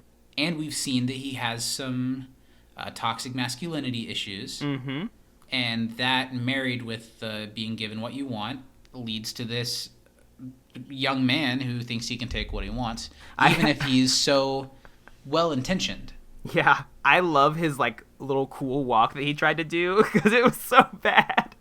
All the times when he like his face is normal and then he like shifts his face into whatever he's about to like try cool to do. Guy I don't know. mode. He takes all the moments really well. And here's something. Like Danny Pudi a couple episodes ago, Donald Glover was very sick when they filmed this scene. Okay, was he sick? I thought something was up with him when they were around the table. I could tell something was up with his face. And I was going to ask you if they said anything about the commentary. It wouldn't have been every scene because they film an episode over days. Mm-hmm. But the only time they could have been, the only time they mentioned it was in this scene right here. And you can kind of tell that his eyes are a little puffy and his voice is a little bit lower and gravelly, but it works for the like swagger he's trying to put on. Yeah. So he walks up to Annie. He's like really swinging his arms. And he's like, "Hey, Annie, it's me, Troy." And Annie just immediately, "Oh, I don't know where Abed is, but I can call him if you want." earlier we missed the line where she says, I thought he tried to hold my hand once, but he thought I was Abed. Yeah, that's just this awkward scene of Troy putting on this hyper-masculine character to hit on Annie, and Annie is not into it. She's really into Vaughn right now, and if she pictured how she wanted things to go with her and Troy, this was definitely never it. No, not at all. I hate the way that he, checks her out top to bottom when he's like, I never noticed how beautiful you are. Yeah. And Didn't then love that either. Vaughn shows up, sweet innocent Vaughn, with 2 ice cream cones in hand to see his girl with another guy around. He has his arm around her. And you can just see he's like, oh, this new girl that I'm starting to really get into. What's going on? And it sucks because he probably saw Troy and immediately recognized him as, oh no, another member of the study group. And I've had trouble with several members of the study group. Mm-hmm. Yeah. This is, I don't know, Troy's masculinity. He jumps up to defend himself. And I'm not your bro. Yeah, and that's when we get the... Oh, well, actually, everyone is my bro in the whole entire universe, because everything is connected. Rocks, eagles, hats. I do really relate to the line where Donald Glover says that, Troy says that there are also things that are connected, like, tarantulas and him peeing in my pants. Oh, absolutely, that's me. Earlier today, there was a spider walked across my desk, peed? and I swung at it and missed, and it was hanging down from a web on the in front of my desk, and I just with all the power in my hand just swung and smacked the ground so hard that my hand was bright red for the next 30 minutes, but the spider disappeared, disintegrated, can't find it. Wow. Yeah. Wow. So this all creates a conflict because Troy is puffing his chest and acting like he has ownership over Annie, which puts Annie, who is just so meek and truly infatuated with Vaughn, and now she looks like she's in a really bad position. And Vaughn is so sensitive that he thinks they're in a really bad situation. And Annie tries to explain herself, and she's genuine. She says, I don't want to lie, so I'll say I had feelings for Troy, but that's not what it is anymore, and that's not what's going on right now. That's not good enough for Vaughn. He had problems with Britta, and he was kind of going on a limb when he was going with one of the other friends, and he's just already worried that something bad is going to happen yet again. I don't like the line where Vaughn compares Shirley to Sherry Shepherd very much. No, I was like, oh, it's not totally untrue. They do have slight similarities, but not really. Yeah. Well, and I also think that, Sherry Shepherd is not a nice thing to be compared to, generally. Definitely true. I think any of the women of The Voice, unless you're Whoopi Goldberg, you do not want to be... The Voice? I mean The View. Adam Levine, Blake Shelton, any of those girls. I mean, none of the people on The Voice either, really. Yeah. Except for, Vaughn whoa, Alicia Keys, Shakira. Okay, but there's 20... I'm thinking the people... What? We're not talking about The Voice right now. This is The Voice. Vaughn's heartbroken, and he says, you don't deserve ice cream, and he puts Annie's scoop onto his, making a 2-scooper of what is very clearly mashed potatoes. And throws the cone at Annie and Troy. And go Vaughn. He deserves better. Yeah, sad boy Not Vaughn that Annie breaks did my heart. anything wrong. No, and that's... At all. That's very sad. Is that Annie literally is, trying her best, and she, clearly got Troy off of her and was like, Vaughn, no. Yeah, but Vaughn's not going to get fooled again, and I respect that. Mm-hmm. And Troy is just like, well, he's a baby. Now, where were we? And if anything, I love that this scene definitively puts a cap on Troy and Annie. Yeah, it does. Troy offers himself to Annie. It's not what Annie wanted, and now it's over. Yeah. And I think a lot of people talk about Community, and they're like, oh, yeah, remember how Annie was really into Troy, and that didn't really go anywhere? It kind of did. It's right here. Mm-hmm. And they resolved it well. That's one thing I'll give this episode, even if I don't like seeing Troy treat a woman that way. Yeah. Even though everybody knows that Annie wants a cut of that T-bone steak. Oh, God. Troy spills the beans and tells Annie that Jeff and Britta told him this stuff. And after Troy, full wide arm open, offers himself to Annie in public, right next to a teacher who's grading papers. And Red Shoe Diaries is the show. Mm-hmm. I don't know. He's just like, do whatever you want to me. I think you know I have a thing for butt stuff. Another ad lib from Donald Glover. Nice. That's a callback. So now two people are mad at Jeff and Britta for meddling in situations. And then we cut to Jeff and Britta, who are cheersing themselves for fixing the situation. Yeah, this scene was weird to me for a couple reasons. Okay. I think that I don't really... Okay, well, go... What are they drinking? They're drinking pop. They're both drinking cola. They're talking about how cute Troy and Annie's babies will be. Yeah, well, mixed babies are the cutest. But yeah, they kind of make a weird joke where Britta's like, they're going to be extra cute because they're mixed babies, but won't say it. But that's why they'll be cute. And Jeff knows what she was trying to say and why she won't say it, and it's an awkward situation. And then she's like, Jeff, do you want kids? Which is like, we'll see. Put on something nice and find me after lunch. Yeah, hated that. Hated that line so much. I do like aspects of how Jeff and Britta's relationship has really gone from this thing to where, like, they're kind of flirty, but it's almost like brother and sister, like punch in the arm kind of thing. And that seems to work pretty well. But yeah, then there are moments where Britta's like, do you want kids? Or like, have you ever loved someone? I don't know. It is awkward. And it's like, Britta, what are you looking for here? Yeah. And then Annie walks in, and this knocks off a domino fall of really funny events where she's like, just thanks for meddling in my love life. That was super cool and mature. I'm being sarcastic. That was awful. And then she storms off, leaving them mouth agape. Immediately, Troy walks in, and he's mad at them and says, thanks for making Annie just another hot girl that doesn't want anything to do with me. And I love that when he says that wants nothing to do with me, he like puffs out his chest. like he's like a rooster ready to square up. And the best part, after Troy leaves, another one, Leonard walks in. Hey, guys. Hey, guys. Thanks for eating all the macaroni. Shut up, Leonard. Nobody even knows what you're talking about. I did eat all the macaroni. It's messed up that he knows. And the one thing I do like about this scene is that the first response isn't to any of the meddling with their friends' love lives. It's after Jeff says, shut up, Leonard, which might be the first legit shut up, Leonard. I think that's the first legit shut up, Leonard, because I don't think that they actually said shut up, Leonard, when they were in the pool. Shut up, Leonard, nobody knows what you're talking about. And as soon as Leonard leaves, I did eat the macaroni. It's messed up that he knows. Where was there a limited amount of macaroni that Jeff was able to eat all of? To eat all of it.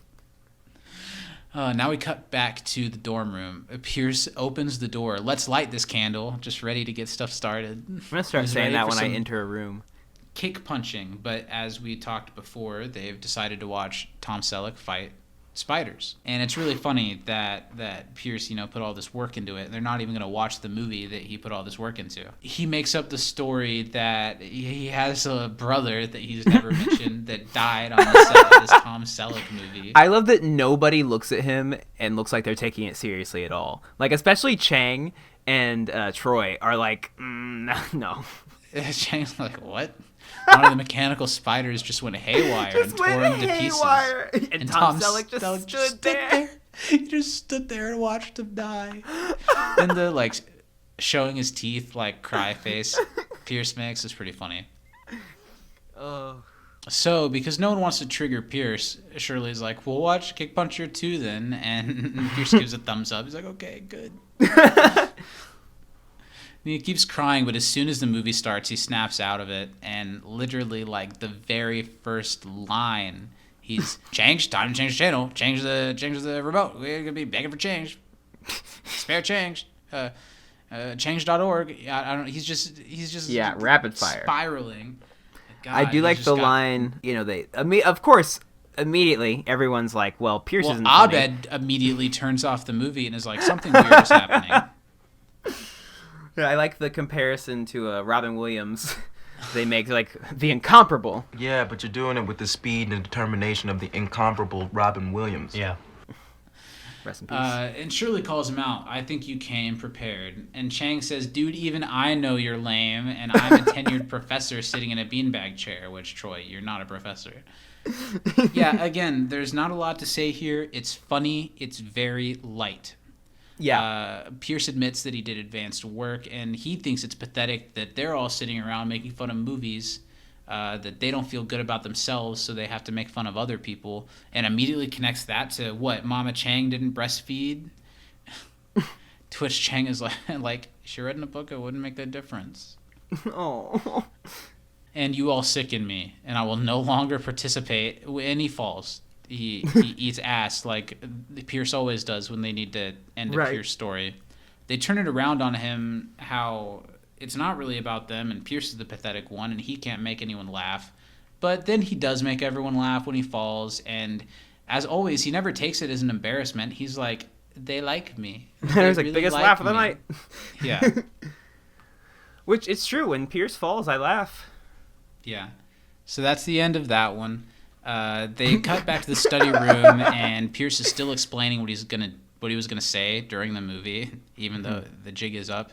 He says, "Then I was gonna say it's a good day to be gay," and he's got a Band-Aid on his forehead and like a thing on his nose. Yeah. I don't like that he's saying the jokes again, and everybody's laughing at it. Yeah, I don't think they were now that because funny of the to begin fall. with. Yeah. It almost seems like maybe they filmed this scene on an earlier day or something, or forgot about. It feels like the reactions are weird. Jeff and Britta walk into the room, and Jeff apologizes. Dressed for a funeral, and they're all black, so somber. Yeah, absolutely. Jeff looks like a magician. He just needs some eyeliner and he'd be a magician. Like, I thought I was watching the Dark Timeline for a second. I was like, wait a minute. They try to explain that they were worried about Annie's well-being and that they feel partially responsible for Annie. And Annie just kind of... Well, first she tells off Britta that you're not my mother because she would never wear those boots. And she totally squares up with them and says, how can you respect me as an adult and a friend? Or, like, how can you say you are? I don't know. Yeah. She calls them out, and that makes Britta finally snap and say what she's Britta really been thinking this whole time. With the heat. So, I don't know. I feel like we got to have this moment since we're on the show. Did you feel this way at all when we had our situation? Was there some... No.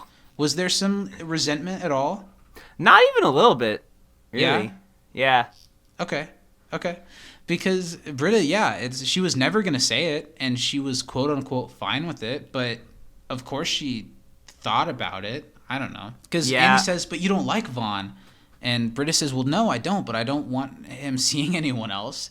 Maybe it's a recency bias. I was going to say, I think this was the last person that Britta, at least as far as we know, was with. Within a couple months, yeah. Yeah. It's not like I dated Lily weeks after you had. Yeah, it was mere days. Yeah. I waited hours till the tears dried. Picked her up from my house. Annie's kind of like, I don't know what you want me to say. I asked if you cared, and you said no, so I did it. And...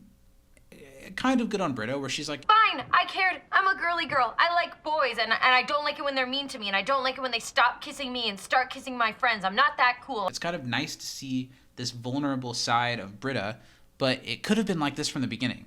Yeah. They didn't have to make it a whole thing. Now, it's a sitcom, and it wouldn't have been an episode if they didn't make it a whole thing. But maybe they could have made an episode about something else. Yeah, right? Like, maybe they really should have. I'm not Juno, okay, home slice? I did like that line. I could have done without the home slice. We get it, Juno, whatever. This is building up to a good moment. Jeff says, that's all this was? You were just jealous? And Britta's like, well, how were you not doing it because you were just jealous? Because you kissed Annie, and you don't want to see Vaughn put his hands all over her. And then there's an awkward moment where Jeff and Annie like debate the validity of the kiss that they shared and if it meant anything, or weird whether or not either of them are willing to admit it's anything, and they're both offended if they say it's not anything. Weird. Yeah. And here's next, or what is, I think, is Jeff's line next where he says the awkward thing? Well, he says to Annie that the kiss was meaningless. It was strategic and joyless. What? Yeah. Troy says to Jeff, you did get weirdly specific when you were describing Annie's body, which is gross. Mm-hmm. And Abed just gives him the side eye. And right now we get the smallest hint of Troy and Britta, because Jeff says it's more specific than the stuff you told me about Britta. One of two hints, I think, because I think there's one at the end, too. Okay. At least slightly. Shirley is so eager, does anyone get specific about me? And then a very funny Pierce line. Check your email. Shirley should have known, if you put that fishing line out. Oh, yeah. It's like, I marked you as spam. Who's Pam? Oh, Pierce. Voice command.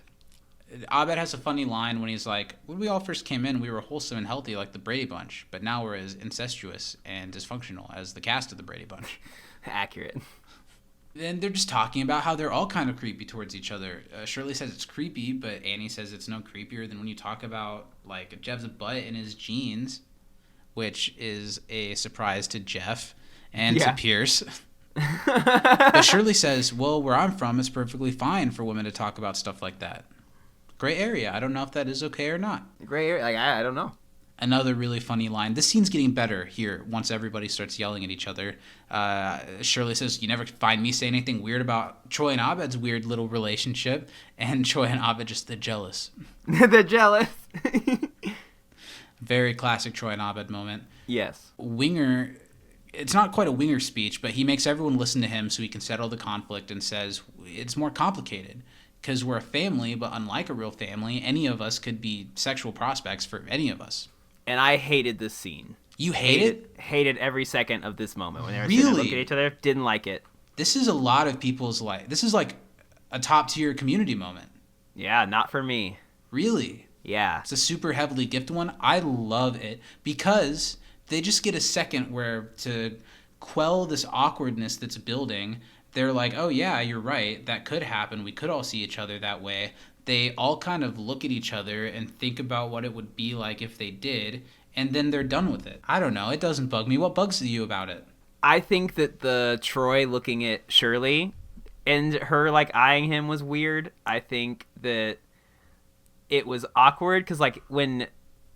Well, Jeff kind of looks at Britta, and Britta's like, you know, whatever. And then Jeff looks at Annie, and then Annie kind of looks at Jeff and, like, has, like, a... like kind of a sweet like look or something. I don't know. It was just the whole thing was weird for me. I think it's funny. Let's just go through all the pair-ups. Pierce looks at Shirley, no brainer. Shirley's like, next. Shirley looks at Jeff. Jeff looks at Britta. Britta looks at Abed, who wiggles his eyebrows. That's a good one. Britta looks at Annie. They linger at each other for a long time, and then they're like, what are we doing? That one's pretty funny. And then they gasp. Then Annie looks at Troy, and Troy's like, no. Troy looks at Shirley. Shirley's like, yeah. And Troy's like, okay. Troy's like, maybe. Then Annie looks at Pierce, who's just anxious for anyone to, like, look back at him. Look at him, yeah. Then Annie looks at Jeff, who smiles. This is a little bit awkward. They linger on it a little too long. Then Jeff looks at Abed, who's really wiggling his eyebrows. And then why are we even talking about this? I think maybe part of the reason I dislike is because the only couple that I like in the entire show did not look at each other. So maybe that was why I didn't like it. Well, I don't think this scene was anything like that. I don't know. I just think it's so many shows the friend group becomes like a family, like how they do with religion and comparative religion. They don't address stuff like this. I don't know. I disagree with you this week.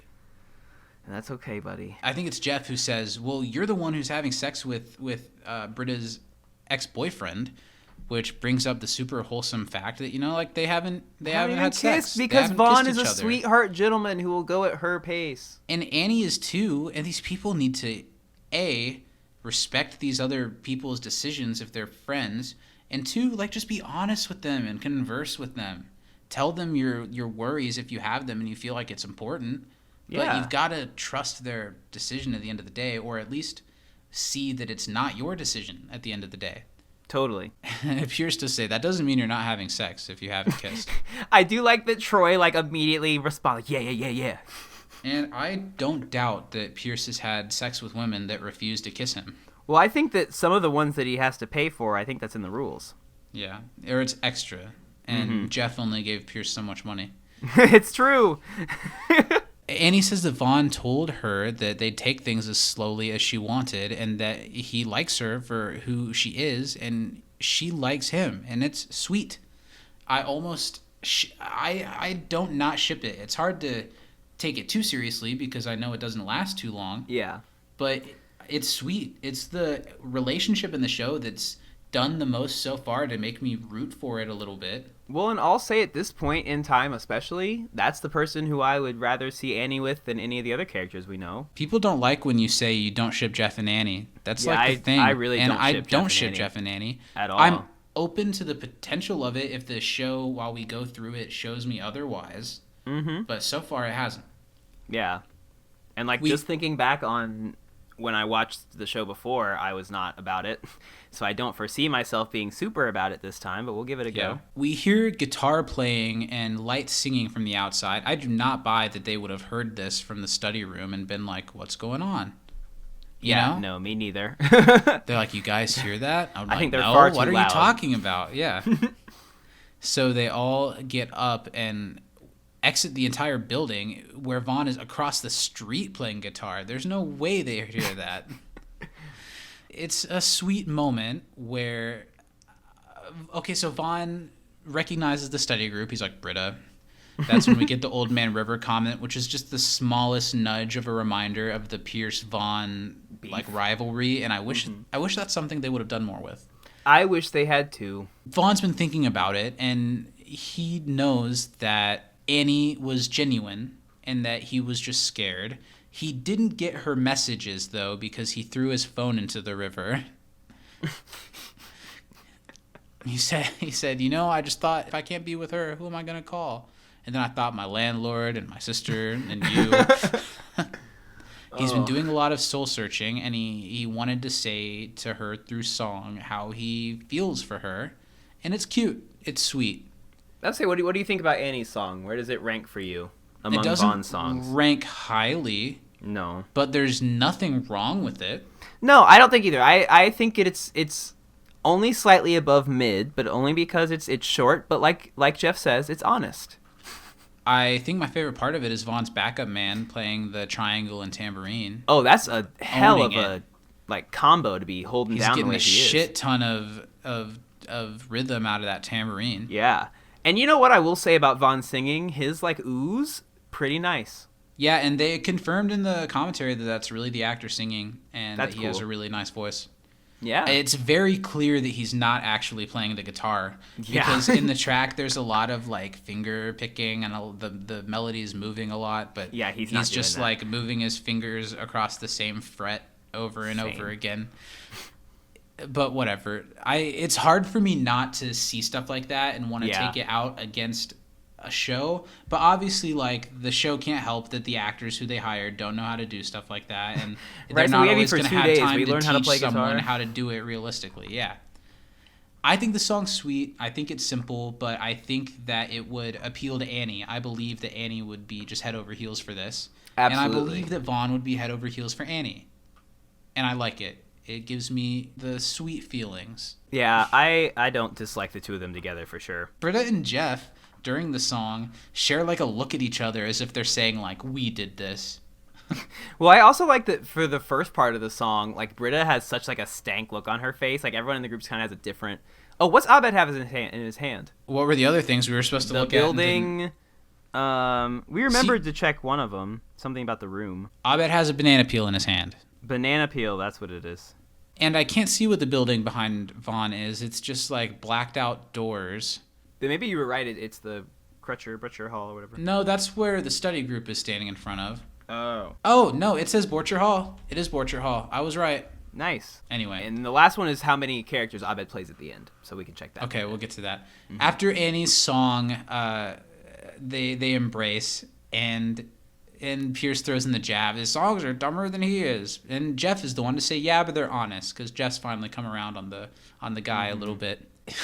Annie comes over to the study group again and says so sweetly, Vaughn wants to show me a cloud that looks like a pumpkin. Is it okay if I go? Oof. And Britta's fine. She's fine with it. She had to vent about how she was feeling, but she's fine with it. And now she can see that they're not awful for each other. Yeah. Someone says something about the study group appearing to be creepy, and Annie says, I wouldn't hang out with you guys if you were creepy. Trust me. I have good taste. And they should trust her because she does have good taste, and they should have trusted her this whole time. Yeah. Because it's Annie. She's smart and capable and wouldn't put herself around someone who isn't good to her or good for her. No, I really don't think she would. Because Vaughn is harmless. Young and she could be taken advantage of, but Annie they don't give her enough credit. No, they don't. And she is always the one who says, give me more credit. Vaughn and Annie start hugging again, and that's when Vaughn starts spinning her around and says, you smell like boysenberries. There's a pretty funny line when Pierce says to the 3 men and 2 women next to him, so just to be clear, I don't have a shot with any of you. Yeah, that was funny. Which Pierce has always been pretty open when talking about sexuality, even if he likes to make gay jokes. Maybe Pierce isn't 100% straight. I think that Pierce has definitely done some things with all sorts of people. That sounded like it came from an inside knowledge. Hey, friend of the show. Okay. So everyone immediately leaves the situation once Pierce makes it about that. Everyone stopped thinking about how they were thinking about everyone banging. Pierce is the only one who's going to focus on that forever. And then we pan over to Vaughn and Annie continuing to spin as the shot fades out. And Vaughn says, I'm dizzy. Because they've been spinning for a while. And that's the end of the episode. Yeah, it's just very slight. It's just a light week as far as Community is concerned. Nothing terribly wrong with it, but nothing about it that I'm like, this is amazing or this is hilarious. I don't know. What say you? I really like the end tag quite a bit. Even I if do I as didn't well. love the episode. Yeah, the end tag is definitely one of the highlights. Yeah. It takes me back to making these types of films with friends when I was younger. It makes me think of Lethal Weapon 6 when they make it in Sunny. It's always Sunny. Yeah. Let's see. There are 8 Abed characters in the end tag. I was correct. I believe my favorite of the shots is the one where Abed's 2 people on each side of Troy, and the one side of Troy is like a super clearly like cut out corner of video that they've like pasted on top of it. Mm-hmm. It's a pretty funny video editing joke. Yeah. I don't know what to say. It's just Troy and Abed goofing off and recreating one of their favorite films. The best part is at the end when they're done filming the scenes that they're filming, when Abed is dressed up as Kickpuncher's love interest, when Troy's like, You sure Britta couldn't do your part? Yeah, I asked her. She wasn't available. Let's go film the sex scene. And Troy says in another improv Donald Glover line, maybe the best of the bunch, all right, let's go film the sex scene. That was improv? That's amazing. Yeah. And that's what ends the episode on a huge laugh, which is good for absolutely. an episode that doesn't 100% stand out for either of us. It's good that it ends on such a funny moment. I don't know, in a week where we had some things that weren't our favorite, what do you got? Who's your MVP this week, my friend? So at the start of recording this episode, I had not chosen one. Because honestly, after watching the episode 3 times, I didn't really think that anybody, everyone upset me with something that they did this episode. But after going through it, the person that upset me by far the least, that wasn't named Vaughn, is going to be Annie. So Annie gets my MVP this week. I think that's fair. And I kind of was in the same boat. I've gone back and forth. It's like, do I want it to be this person? And none of the people that I think shined the best in the episode were really that integral to the episode. I dabbled with giving it to Pierce because I thought he had quite a few funny moments in the episode. But I think ultimately I am also going to have to go with Annie just by process of elimination of the other people. And that she was really sweet and earnest this entire episode. She was. And Vaughn was as well, but I don't think I've given Annie an MVP yet, and she's had several episodes to shine. Maybe I did give Annie one, I can't quite remember. Yeah, I might have given her one. I might have given it to her in Debate 109. I gave it to her in Human Sexuality. But yeah, she was great in this episode, and Alison Brie plays this innocent, naive version of Annie that we see in this episode very well. And that's it. This feels a little bit awkward because usually we're like, man, that was a great episode, and we're just flying through it. But yeah, it was. I don't know. I like to give things letter grades sometimes. This episode still isn't like C territory, but this is maybe the first episode that's like a B-. For me, this is like C++. I respect that. I think I love Community so much that there are only a handful of most of it's going to be season 4 that, spoiler alert, I don't really like that much. Yeah. And I'm so shocked. The opinion on the internet now is more that like it's cool to like season 4. Yeah, that was not the case back in our day. So I'm excited to get to it and see if I can revisit it in a different way. I really hope that in hindsight I like it more than I did. And even if we don't, I think that'll make for interesting podcasting as well. Regardless, go check out this episode and let us know what you think. Do you think we're missing the ball here? Is there a reason why this is one of the best of all time? Let us know. Yeah, tell me I'm wrong and that Jeff and Annie belong together. They will. They loudly will. But as far as us over here at You Can't Disappoint a Podcast, I think we're about done for the week. Steven, are there any final things you'd like to share with our loyal compatriots? Yeah, make sure you check us out on social media. On Instagram, we are Can't Disappoint Podcast. And on Twitter, we are You Can't Disapod. Were those things correct? Yes. Oh, my God. Yeah, check us out on Twitter. You can also find us on Facebook. You can email us any of the stuff you'd like read out on the show at can'tdisappointpodcast@gmail.com. Yeah, we really love reading these emails and getting them. It feels really cool to interact with you guys. DM us on Twitter. I'm assuming they're open. Yeah, a lot of big stuff coming up as we're ramping towards the end of season 1, and a lot more phenomenal episodes to look forward to in the near future. Thank you for being a part of this. And I don't know why, but I just feel like we're ending on a downer because we didn't like the episode that much. Well, hey, here's what How can we fix this? How can we salvage this, Steven? Okay, here we go. As Vaughn, write an ad-lib song for a member of the study group. Oh, that's so on the spot. Yeah. Can you do it like that? Sure. Can you do it just on the... Okay. I don't have a guitar nearby, but just imagine that it's playing a lot of G chords, maybe transitioning to an E every once in a while, just to mix it up. Oh, Troy, you're such a wonderful boy. When you smile, you fill my whole world with joy. Oh, Troy. That's the song. I don't even think I'm going to try to top it. I was thinking in my head, and I think I'm jamming with Troy. Well, that's you gotta think with your heart. Troy. You are a wonderful boy. From inside the Dreamatorium, thank you for joining us this week. It's been weird. This is Zach. And I'm not your bro, but I'm Steven. We'll see you next week. Thanks for joining us. Have a good one. Thanks, guys. Bye. Bye.